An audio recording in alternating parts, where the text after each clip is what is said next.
আসসালামু আলাইকুম I lovely viewers.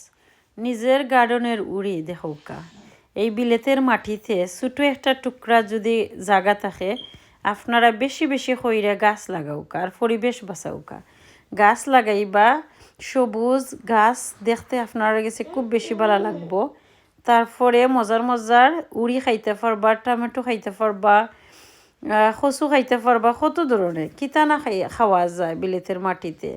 মাটি যদি খের গার্ডেনও থাকে তো আরও ভালো, আর যদি ফাঁকা থাকে বাস্কি ঠান্না রক্ষা ওতার মাঝে রইয়া রইয়া আমি যেরকম লাগাই অমনি লাগাইয়া খাওকা দেখো মানে ফ্রেশ খানি মানে ভেজিটেবল যদি খান যে মজা লাগবো। আমি দেখোকা উড়িগুলারে ফারছি তার রানার বিচি কই দেশ, তো রানার বিচিগুলা বাজি খাইতেও মজা লাগে, আর এই সাদি এরকম আমার খাইতে তো খুব বেশি ভালো লাগে। আর জাখরার আব্বা তো যে পছন্দ করেন মানে গার্ডেনে কিচ্ছু ইলে তান যে খুশি। যাই হোক